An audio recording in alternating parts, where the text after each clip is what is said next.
Agent Sarah Chen checked her equipment one final time in the cramped cargo hold of the transport helicopter. The advanced infiltration suit felt like a second skin, its fiber-optic camouflage technology designed to bend light around her body and render her nearly invisible.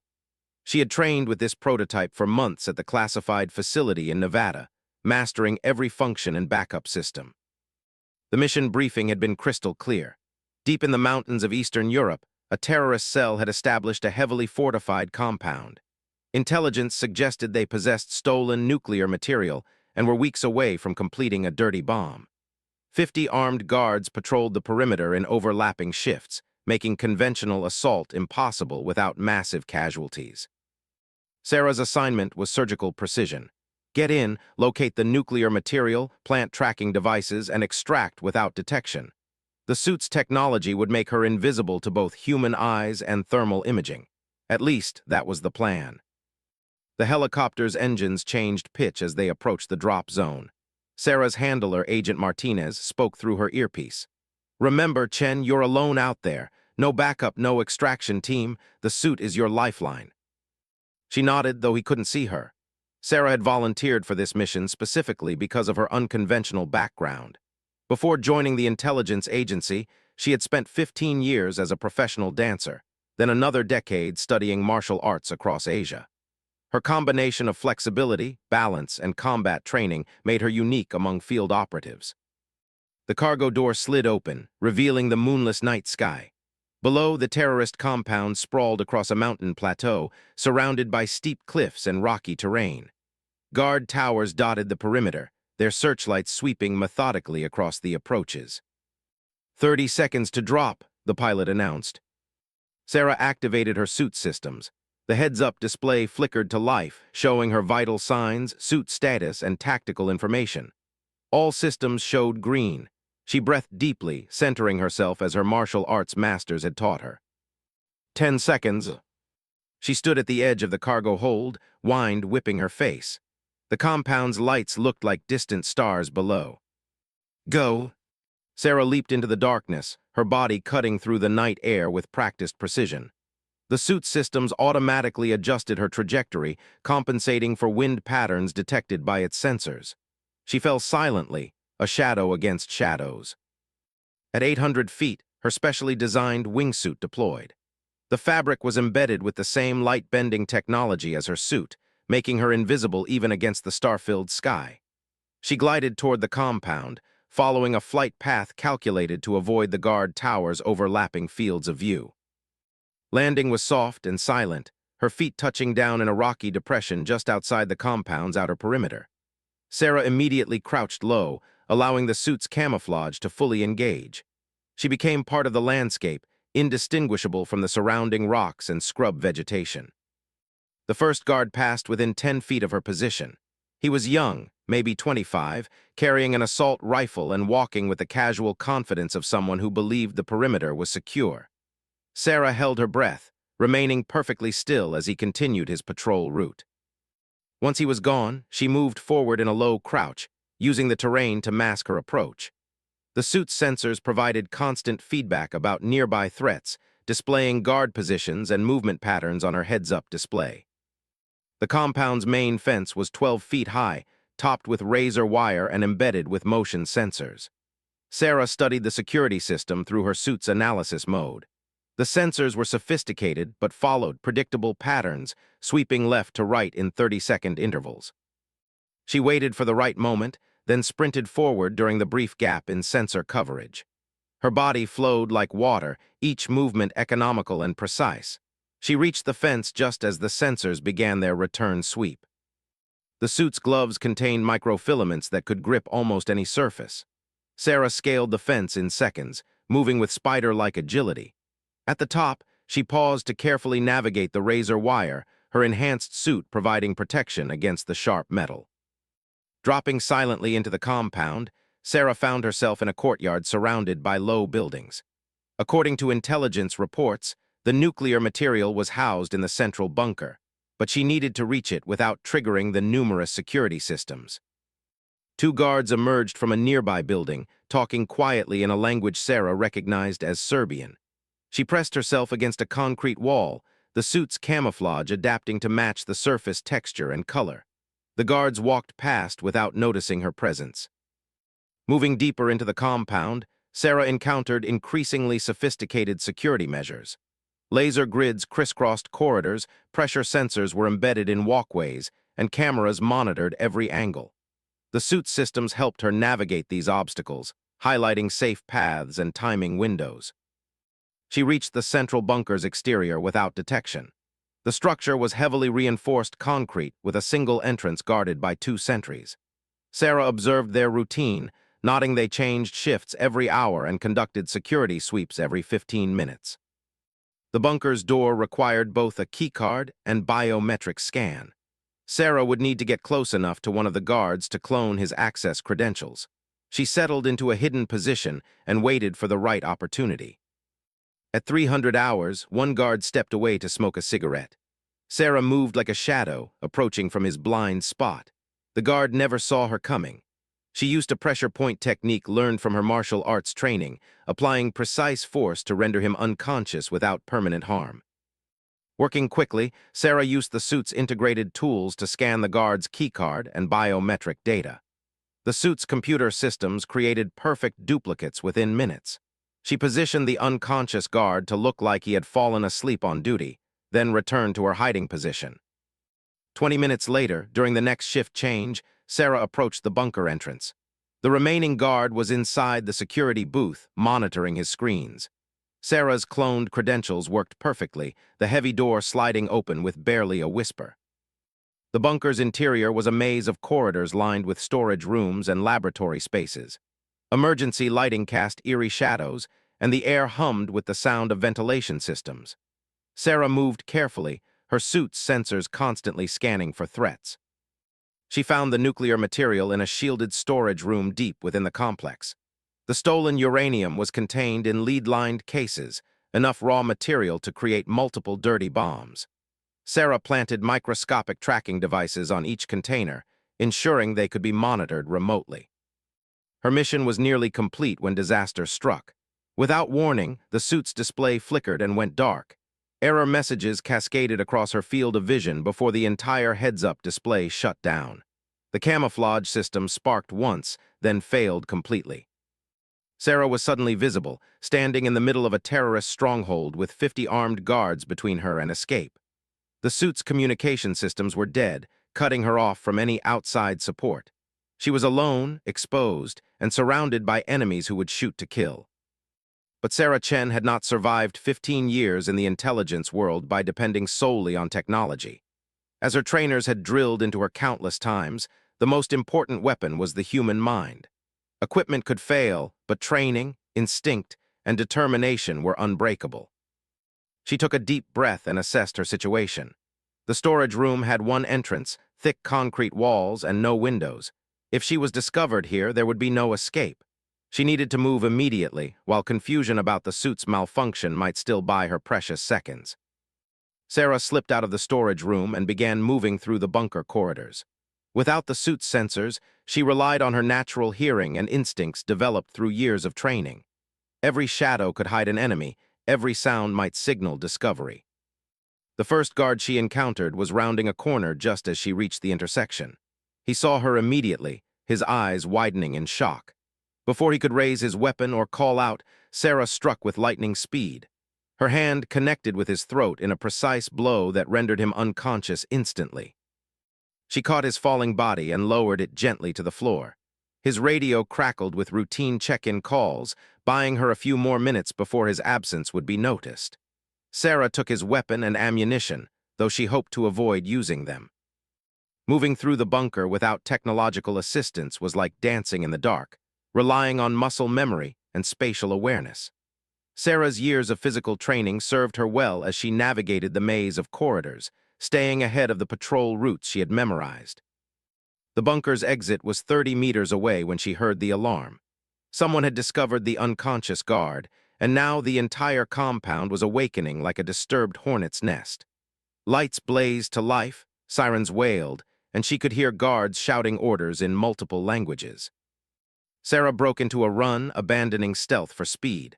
The bunker's exit door was sliding shut as security protocols engaged. She dove through the narrowing gap, rolling to absorb the impact as she hit the courtyard beyond. 50 guards were mobilizing around her. Searchlights swept the area, weapons were being loaded, and tactical teams were forming up for a systematic search. Sarah had perhaps 2 minutes before they organized an effective perimeter that would make escape impossible.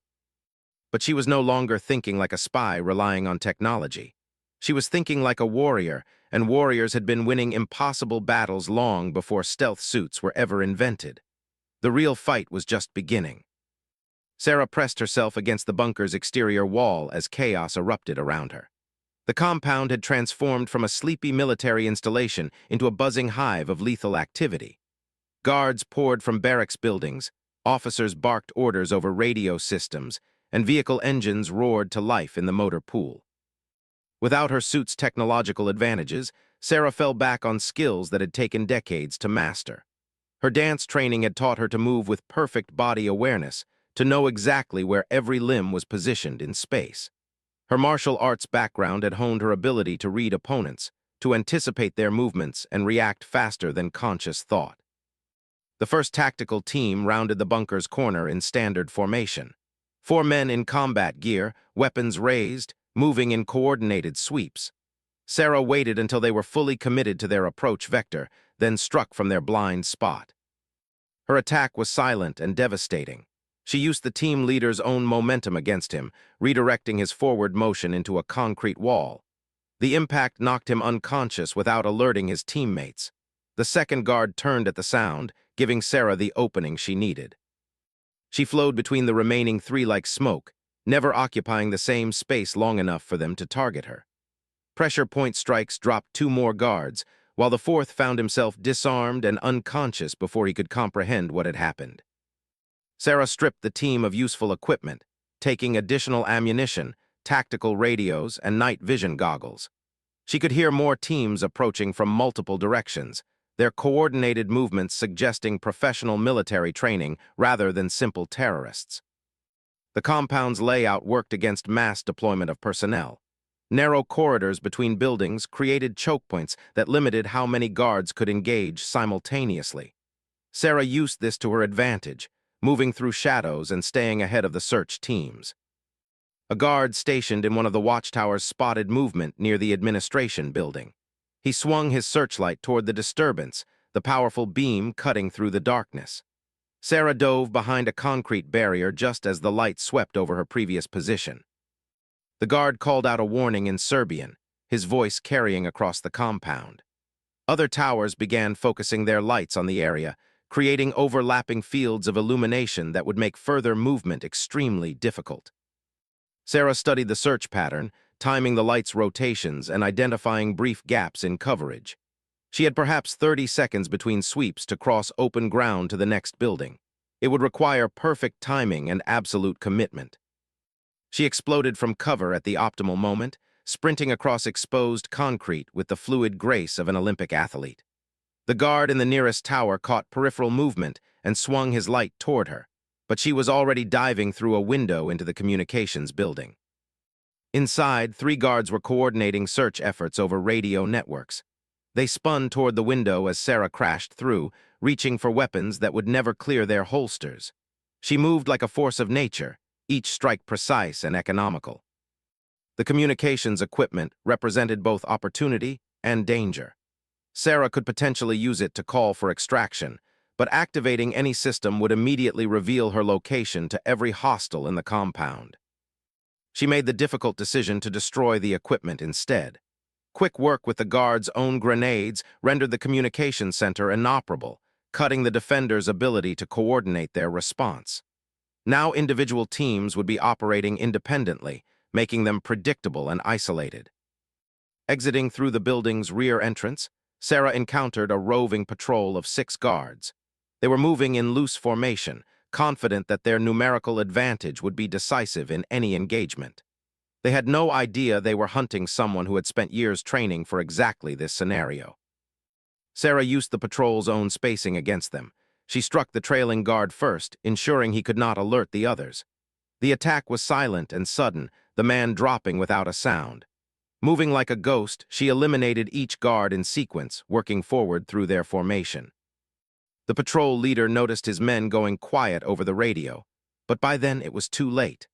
Sarah materialized behind him like a vengeful spirit, ending his participation in the hunt before he could raise an alarm. The compound's central courtyard was now a killing field, swept by multiple searchlights and covered by guards in elevated positions. Sarah needed a new approach, something that would turn their advantages against them.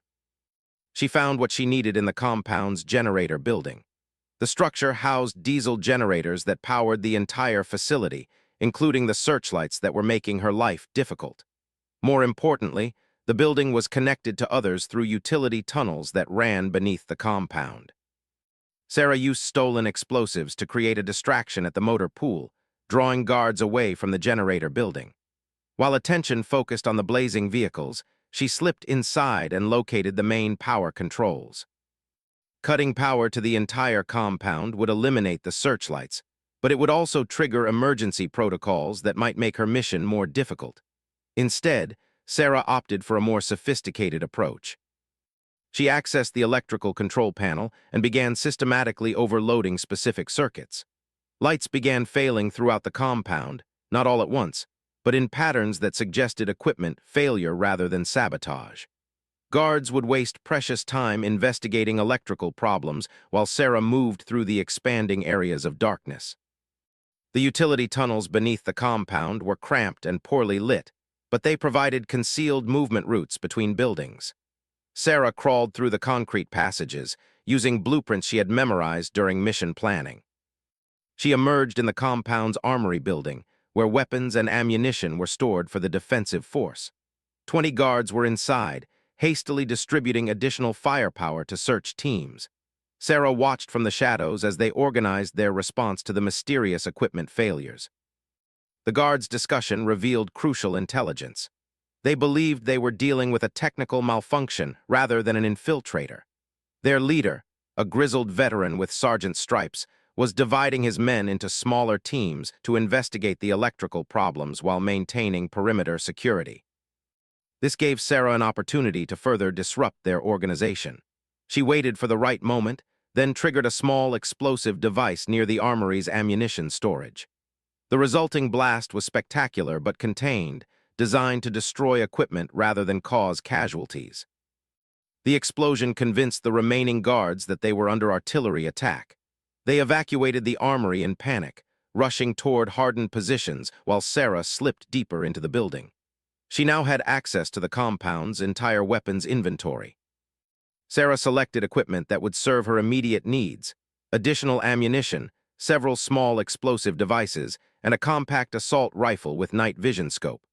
More importantly, she found detailed maps of the compound showing positions she had not been briefed on. According to the maps, the compound had an underground garage connected to escape tunnels that led into the surrounding mountains.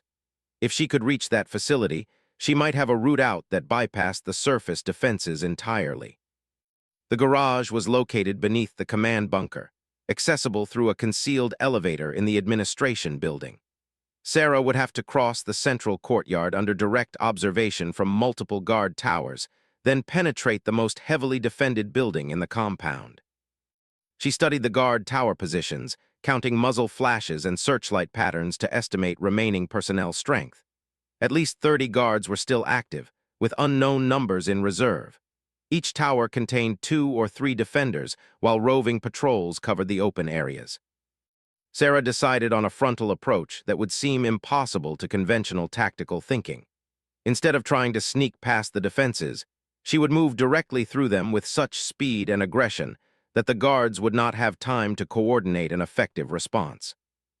She began with the guard towers, using the compound's own utility infrastructure against its defenders. Power lines ran between buildings at just the right height for someone with her acrobatic abilities. Sarah climbed onto the electrical system and began moving between towers like a trapeze artist. The first tower fell without its occupants realizing they were under attack. Sarah descended from above, striking both guards before they could react.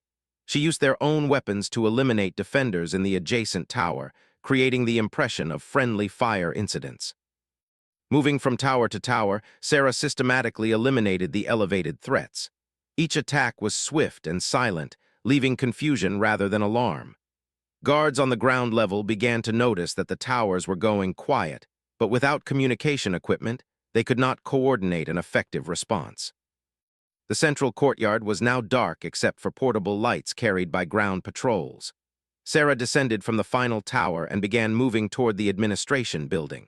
She had neutralized 15 guards without triggering a general alarm, but the most dangerous part of her mission was still ahead. The administration building was the compound's nerve center, housing command staff and critical intelligence files. It was also the most heavily defended position, with guards who were likely more alert and better trained than the perimeter forces.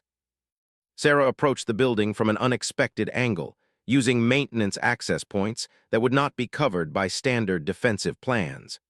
The facility's architects had focused on preventing attacks from outside the compound, not from someone who was already inside and moving with supernatural skill. She found what she was looking for in a loading dock used for supply deliveries. The entrance was secured but not heavily guarded, designed to handle routine logistics rather than combat operations. Sarah bypassed the electronic locks using techniques learned in technical training, gaining entry without triggering alarms.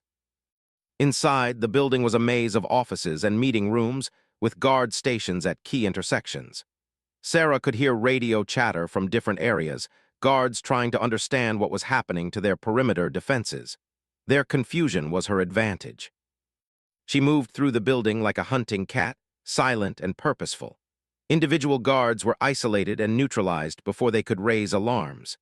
Sarah's years of dance training served her well in the cramped office environment, allowing her to move through spaces that would challenge larger opponents.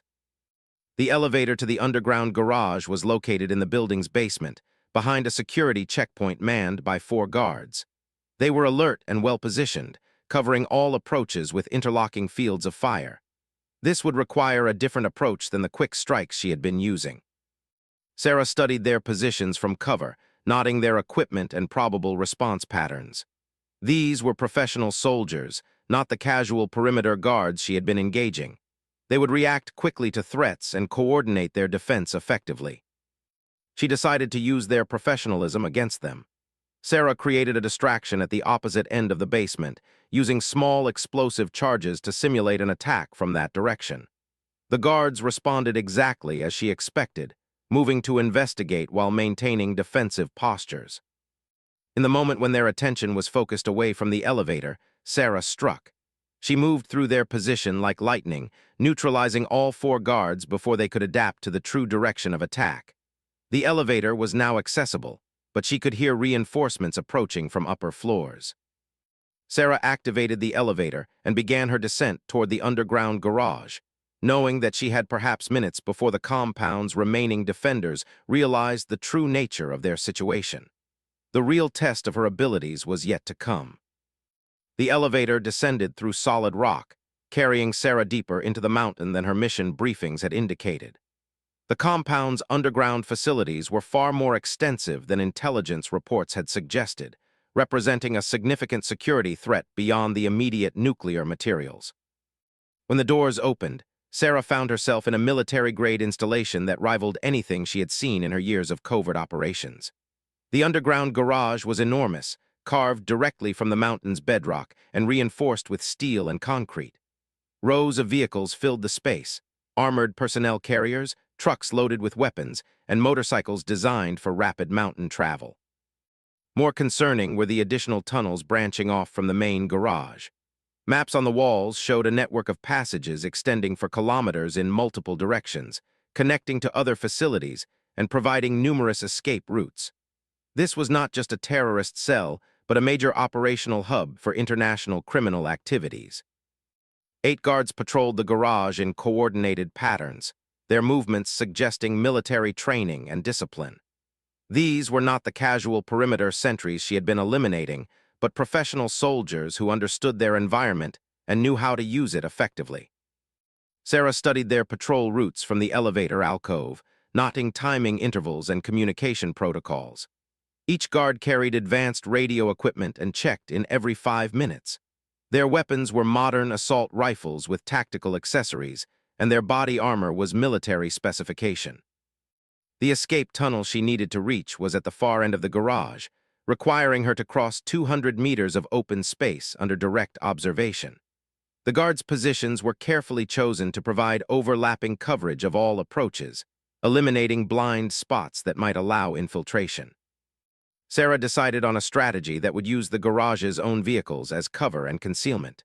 She waited for the optimal moment in the patrol cycle, then moved rapidly between parked vehicles, staying low and using engine blocks to mask her thermal signature. The first challenge came when she reached a gap between vehicle rows that offered no cover.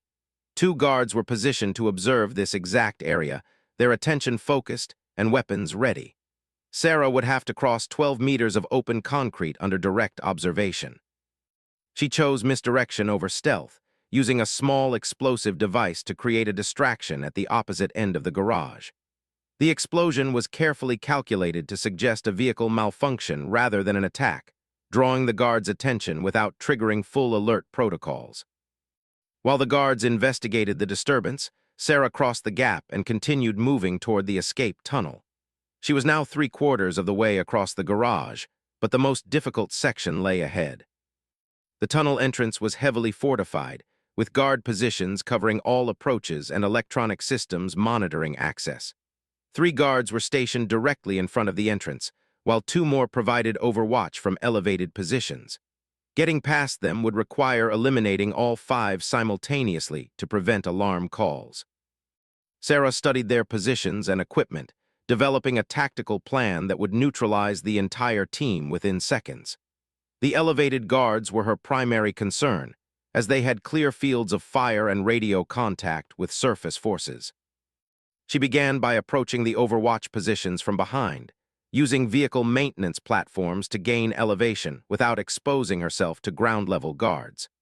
The first elevated sentry never saw her coming, Sarah's approach masked by the ambient noise of ventilation systems and vehicle engines. The takedown was silent and swift, the guard unconscious before he could react. Sarah immediately moved to the second overwatch position, knowing she had perhaps 30 seconds before the first guard's absence would be noticed. The second elevated guard was more alert, possibly sensing something wrong with his partner's sudden silence. He was turning to investigate when Sarah struck, her attack flowing like water around his defensive posture. Within seconds, both overwatch positions were neutralized. Now came the most challenging part. 3 guards remained at the tunnel entrance, positioned to cover each other and respond to threats from multiple directions. They were professionals who would react instantly to any sign of danger. Sarah decided on simultaneous engagement, using thrown objects to distract 2 guards while she physically attacked the third. The timing had to be perfect, with all 3 neutralized before any could trigger an alarm. She moved like lightning, her body flowing through combat techniques learned from masters across 3 continents. The first guard was struck down before he could raise his weapon, while thrown equipment disabled the second. The third guard managed to draw his sidearm, but found himself facing an opponent who moved faster than his ability to target. Within 10 seconds, all 5 guards were unconscious, and Sarah stood before the escape tunnel entrance. However, her victory was short-lived. Alarms began sounding throughout the underground facility as surface forces finally realized the scope of their security breach. The tunnel entrance required both biometric access and electronic keycards, systems that Sarah could not easily bypass without her malfunctioned infiltration suit. However, the unconscious guards provided the necessary credentials, their fingers and identification cards granting her access to the escape route. The tunnel stretched into darkness, clearly hand-excavated and reinforced over many years of construction. Emergency lighting cast eerie shadows on rock walls, while ventilation systems provided minimal air circulation. This was a serious engineering project representing significant investment and planning. Sarah began moving through the tunnel at a rapid pace, knowing that pursuit would follow once the garage guards were discovered.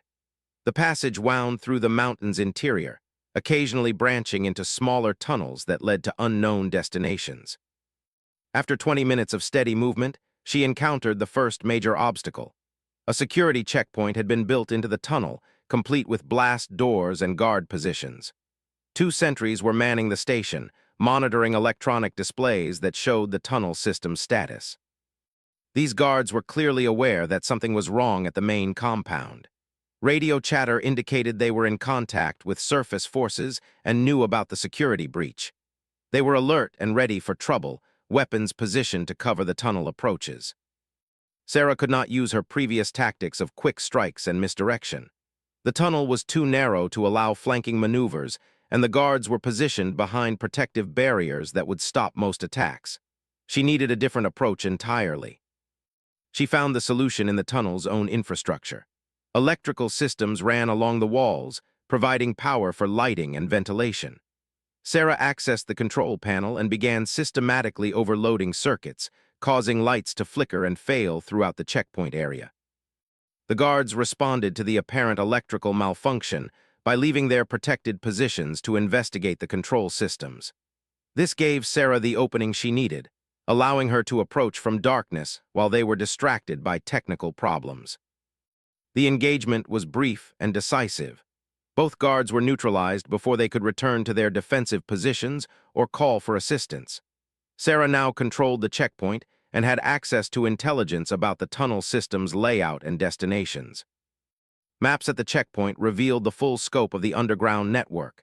Tunnels connected to facilities across hundreds of square kilometers, linking weapons storage sites, training camps, and communication centers. This was a major terrorist infrastructure that had been developing for years without detection by intelligence agencies. Sarah photographed the maps and facility layouts using equipment taken from the guards, ensuring this intelligence would reach her handlers even if she did not survive the mission. The information was too important to risk losing. Continuing through the tunnel system, Sarah encountered evidence of recent heavy use. Tire tracks in the dirt showed regular vehicle traffic, while supply caches indicated ongoing logistical support for multiple facilities. This was an active network supporting extensive criminal operations. The next security checkpoint was larger and more heavily fortified, with 6 guards and automated defense systems.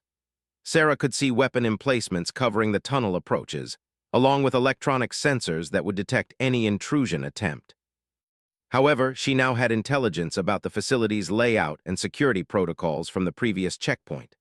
The guards were following standard procedures that assumed attacks would come from unauthorized personnel, not from someone with access codes and security credentials. Sarah used the captured identification to approach the checkpoint through official channels, posing as a guard reporting from the previous station. The deception worked long enough for her to get within range of the defensive positions. The attack was swift and overwhelming. Sarah moved through the checkpoint like a force of nature, neutralizing guards and disabling automated systems before they could respond effectively. Her years of training in multiple combat disciplines allowed her to adapt to each guard's defensive style and overcome their resistance. With the second checkpoint secured, Sarah had a clear path to the tunnel's exit point. However, intelligence gathered from captured equipment revealed a disturbing development. Surface forces had discovered her infiltration and were now mobilizing additional units to seal all escape routes. Radio intercepts indicated that military reinforcements were en route from regional bases, including helicopter gunships and special operations teams.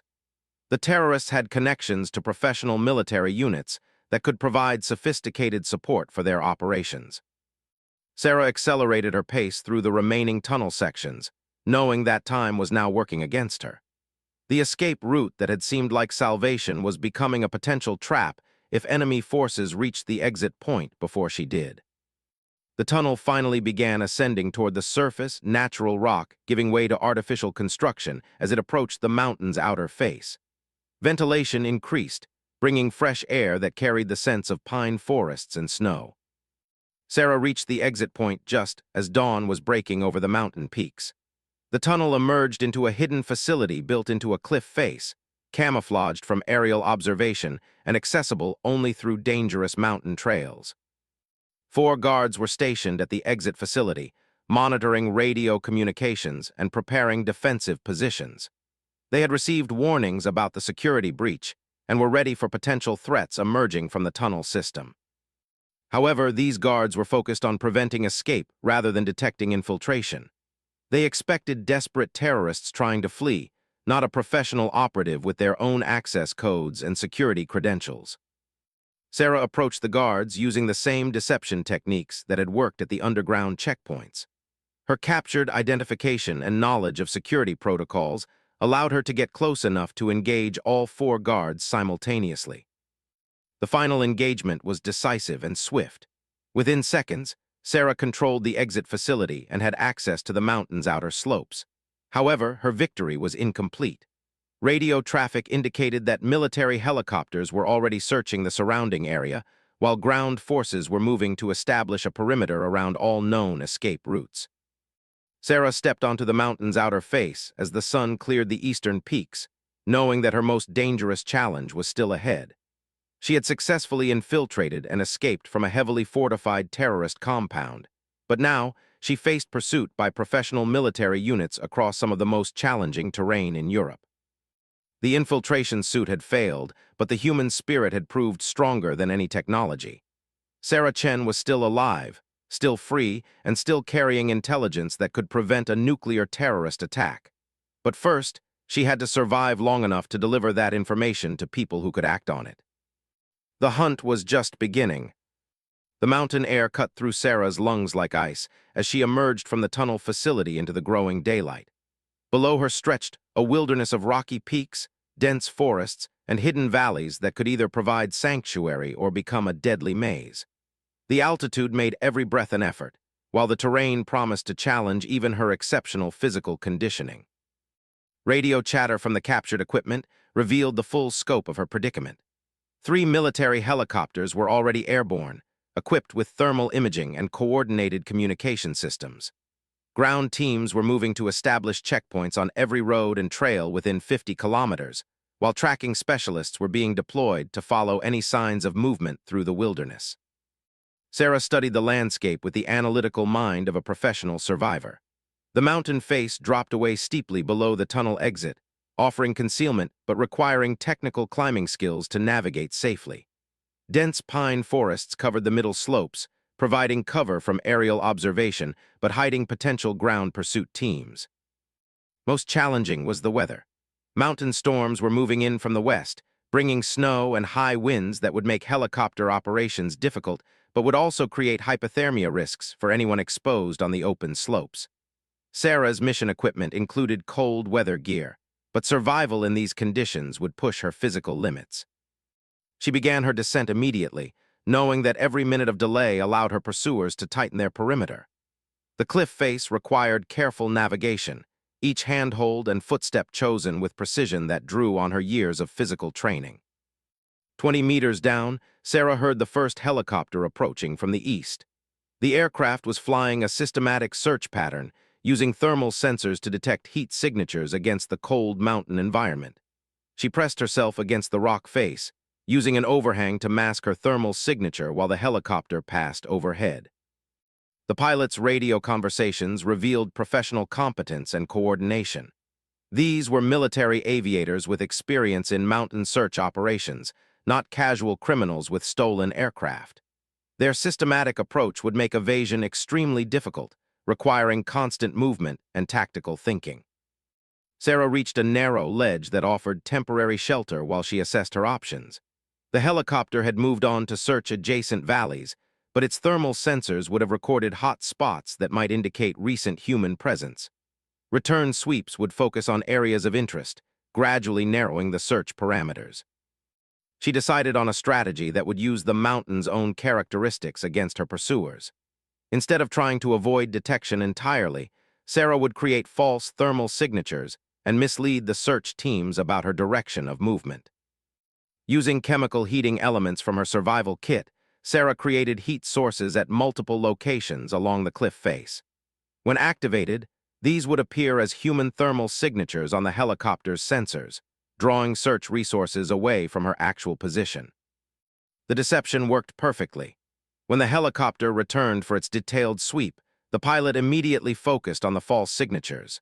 Sarah listened to radio traffic as the crew reported multiple contacts and began coordinating ground teams to investigate each location. While the search focused on her decoys, Sarah continued descending toward the tree line. The forest would provide concealment from aerial observation, but it would also channel her movement along predictable routes that ground teams could monitor and block. She reached the forest edge just as snow began falling, large flakes that would soon accumulate into serious weather. The storm was both blessing and curse, hampering her pursuers while creating survival challenges that could prove equally lethal. Sarah moved into the trees with the silent grace learned from years of training in natural environments. Each step was placed deliberately to avoid breaking twigs or disturbing the accumulating snow. Her breathing was controlled and quiet, a technique that allowed her to move quickly while remaining difficult to track. The forest was alive with sounds that masked her passage, but also concealed potential threats. Whined through the trees, falling snow, and distant helicopter engines created a natural symphony that would muffle the noise of approaching ground teams until they were dangerously close. After an hour of steady movement through increasingly dense forest, Sarah encountered the first ground pursuit team. 6 men in military gear were moving up the mountain in tactical formation, clearly following a predetermined search pattern.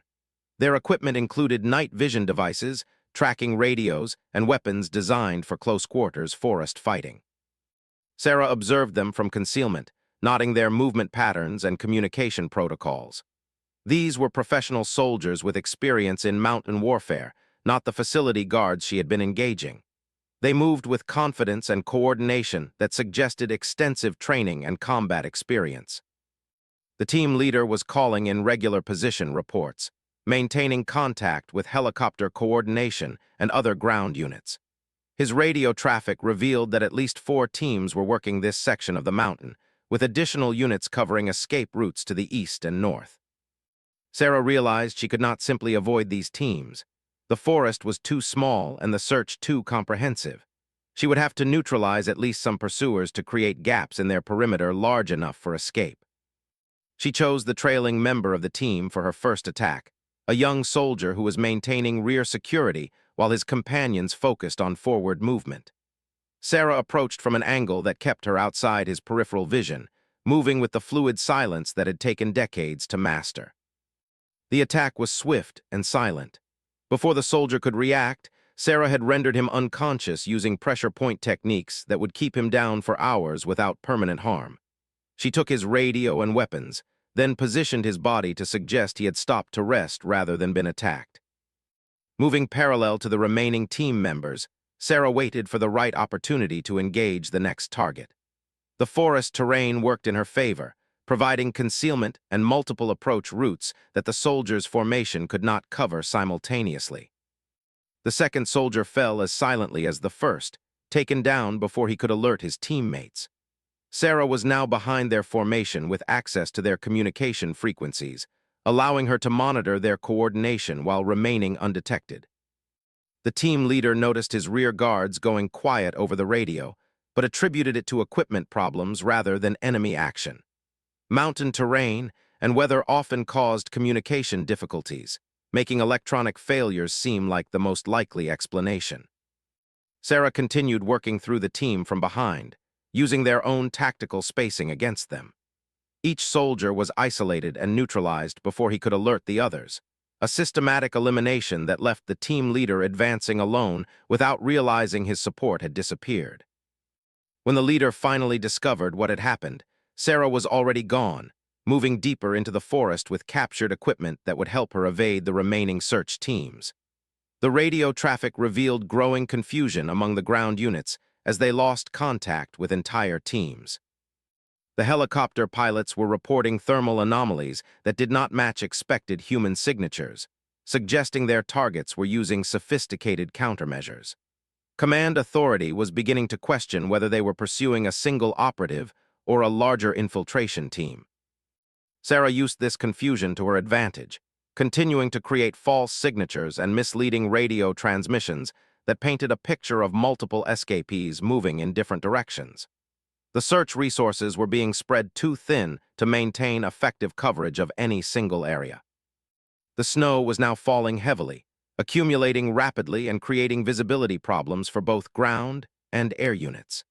Sarah's years of training in adverse conditions gave her advantages that her pursuers might not possess, particularly if they were equipped for normal operations rather than extreme weather survival. She encountered the second ground team near a mountain stream that provided natural navigation reference. These soldiers were moving more cautiously, apparently aware that something had gone wrong with other units in their search pattern. Their formation was tighter and their communication more frequent. Sarah decided on a different approach for this engagement. Instead of eliminating the team members individually, she would create a situation that forced them to abandon their search pattern and focus on immediate survival concerns. Using explosives taken from previous encounters, Sarah created a controlled avalanche on the slope above the team's position. The snow slide was not large enough to cause serious injury, but it was sufficient to bury their equipment and force them to focus on digging out rather than continuing their search. While the soldiers dealt with the avalanche, Sarah moved past their position and continued toward her planned extraction point. The radio traffic indicated that command authority was beginning to lose confidence in their ability to contain the situation with available resources. Additional military units were being requested from regional commands, but the weather was grounding aircraft and making road movement extremely difficult. The storm that had initially seemed like another obstacle was now working in Sarah's favor. Sarah reached a high mountain ridge that offered observation of the surrounding valleys and communication with outside agencies. Using equipment captured during her escape, she finally made contact with her intelligence handlers for the first time since her infiltration suit had failed. The conversation was brief but critical. Sarah transmitted the photographs and intelligence gathered from the terrorist facility, including maps of the underground network and evidence of connections to professional military units. Her handlers confirmed receipt of the information and authorized immediate action based on her discoveries. More importantly, they provided Sarah with updated extraction coordinates and timing. A recovery team was being deployed despite the weather conditions, but she would need to reach a specific location within 6 hours to make the rendezvous. The extraction point was 20 kilometers away across some of the most challenging mountain terrain in the region. Sarah would have to maintain a pace that pushed her physical limits while continuing to evade pursuit teams that were now being reinforced with additional resources. As she began the final phase of her escape, Sarah reflected on the mission's unexpected developments. The infiltration suit's failure had forced her to rely on human skills and determination rather than technological advantages.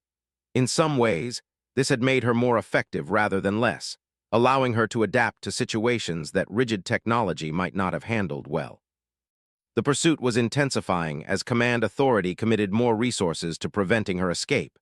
However, Sarah Chen had spent her entire adult life preparing for exactly these circumstances. Technology could fail, equipment could malfunction, but the human spirit trained to its limits was unbreakable. She moved across the mountain ridges like a ghost, leaving no trace of her passage while staying ahead of forces that outnumbered her 50-1.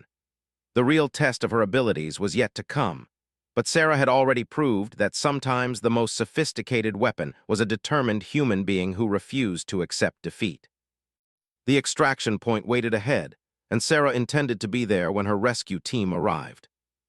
The mountain storm had evolved from gentle snowfall into a full blizzard, with winds that cut through even military-grade cold, whether gear and visibility reduced to mere meters. Sarah pressed forward across the high ridges, using compass navigation and terrain association to maintain her bearing toward the extraction point 20 kilometers ahead. Her body was reaching the limits of endurance after 36 hours of continuous operation without sleep or proper nutrition. The altitude made every breath a conscious effort, while the cold sapped energy reserves that had sustained her through the underground facility and forest pursuit. Yet Sarah's mind remained sharp, focused on the final challenge that would determine mission success or failure. Radio intercepts revealed that her pursuers were facing their own difficulties with the extreme weather. Helicopter operations had been suspended due to wind conditions that made flight dangerous even for experienced mountain pilots. Ground teams were struggling with visibility and navigation, their search patterns disrupted by terrain they could not see clearly. However, the storm that hindered her enemies also created deadly risks for Sarah herself. Hypothermia was a constant threat, while the possibility of walking off a cliff in zero visibility required absolute concentration on navigation techniques. Every step had to be calculated and verified against known landmark references. Sarah used techniques learned from Arctic survival training, maintaining body heat through controlled movement and strategic use of available shelter. Rocky outcroppings provided brief respite from the wind, allowing her to check navigation and assess her physical condition without losing precious body warmth. The psychological challenge was as demanding as the physical ordeal.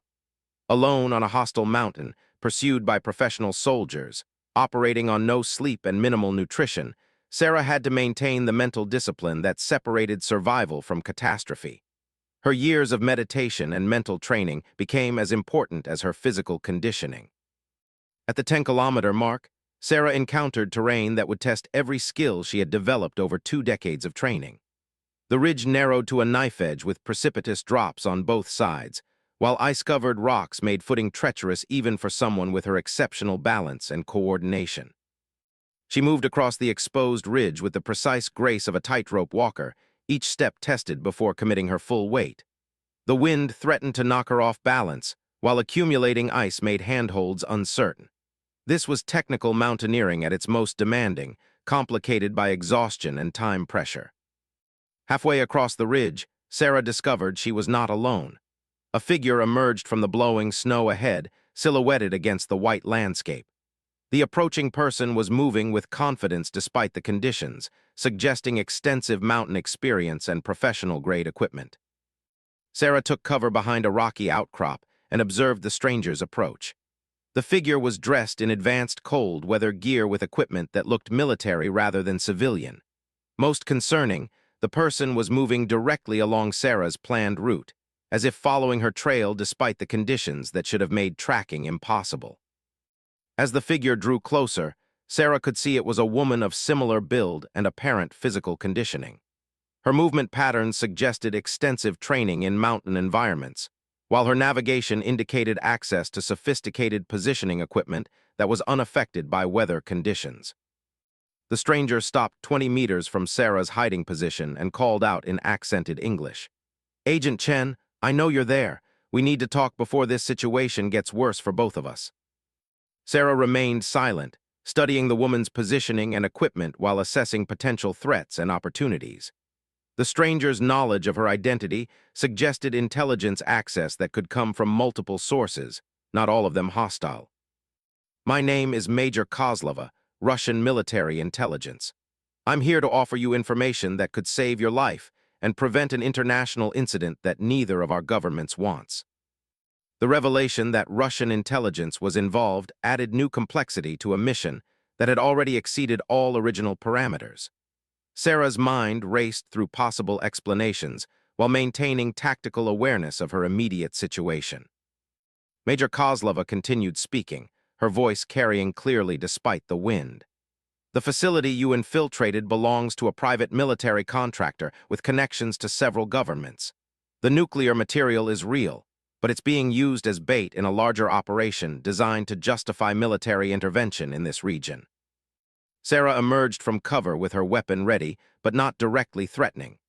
The intelligence officer's information, if true, would explain the sophisticated defenses and professional military support she had encountered. It would also mean her mission had walked into the middle of a complex geopolitical operation. "The storm is providing cover for both of us," Kozlova explained. "My extraction team is operating independently of the forces pursuing you. We can reach neutral territory before the weather clears and formal military units can resume operations." The offer of cooperation presented both opportunity and risk. Russian intelligence had their own agenda that might not align with American interests, but their immediate problem was the same: extracting personnel from hostile territory before the situation escalated beyond control. Sarah made the tactical decision to hear more information while maintaining the ability to disengage if necessary. "What do you know about the underground facility and the escaped nuclear material?" Kozlova smiled grimly. "More than your intelligence briefings indicated. The facility is part of a network that spans 3 countries, designed to create artificial threats that justify increased military budgets and expanded surveillance powers. The nuclear material is real but controlled, moved between facilities to create the appearance of terrorist activity. The explanation fit with Sarah's observations of the sophisticated infrastructure and professional military support. It also suggested that her successful infiltration had disrupted a complex operation involving multiple government agencies and private military contractors. Your government and mine both have elements that benefit from maintaining artificial threats, Kozlova continued. But we also have people who prefer dealing with actual problems rather than manufactured crises. That's why I'm here. Sarah processed this information while maintaining awareness of their tactical situation. The storm was intensifying, making immediate extraction increasingly difficult regardless of which agency provided it. More importantly, the intelligence she had gathered needed to reach people who could act on it effectively. My extraction point is 8 kilometers ahead, Sarah said carefully. Your people can reach that location. We're already there, Kozlova replied. My team has been in position for 6 hours, waiting for weather conditions that would allow covert extraction without triggering international incidents.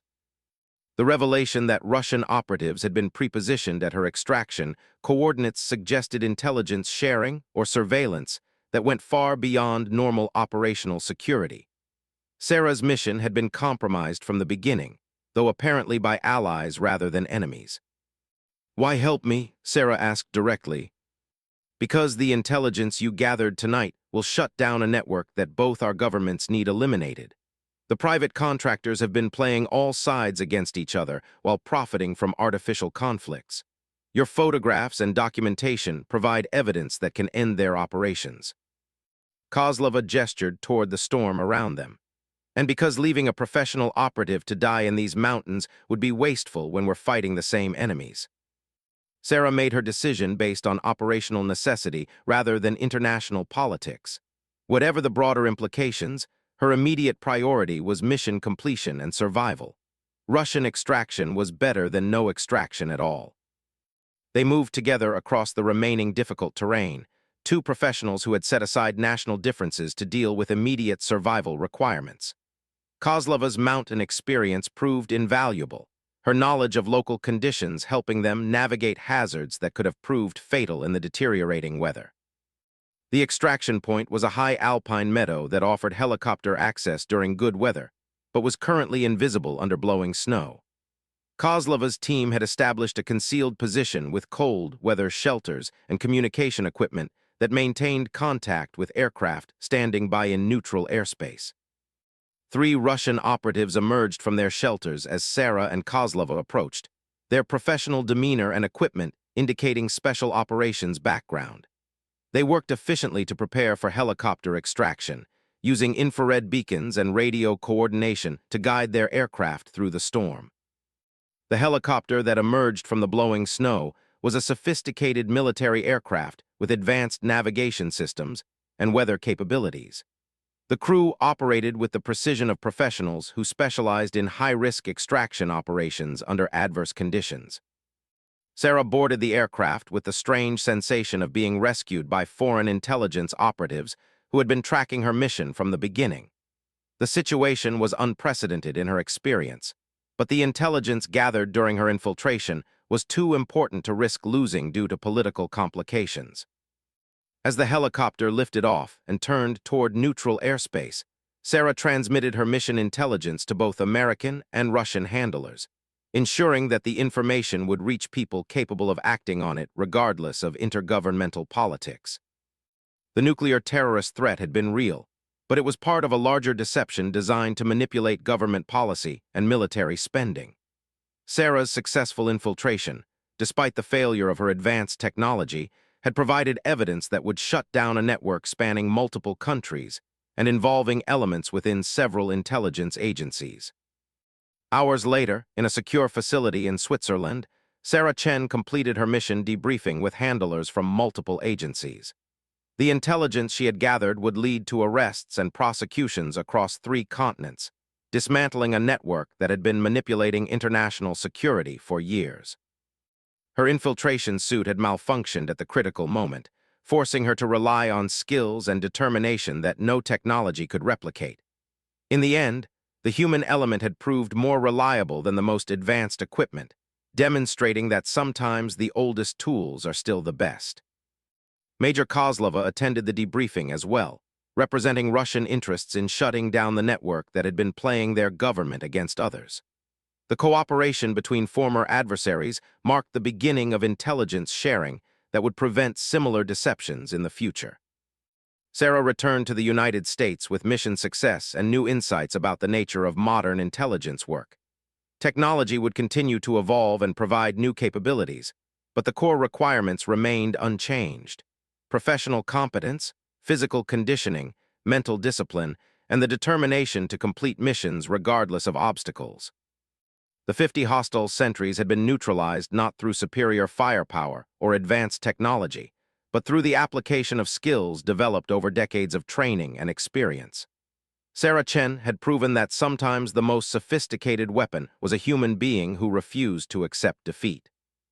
Her mission report would become required reading at intelligence training facilities, demonstrating that equipment could fail but properly trained personnel could adapt and overcome any challenge. The real strength of any intelligence agency lay not in its technology, but in the people who carried out its missions. Sarah's next assignment was already waiting, another challenge that would test her abilities against new threats and unknown dangers. But she approached it with confidence earned through proven experience. Whatever obstacles appeared, human determination and professional skill could find a way to overcome them. The covert agent's infiltration suit had malfunctioned, but she had wordlessly neutralized 50 hostile sentries and completed her mission through sheer determination and exceptional training. Sometimes that was enough to change the world.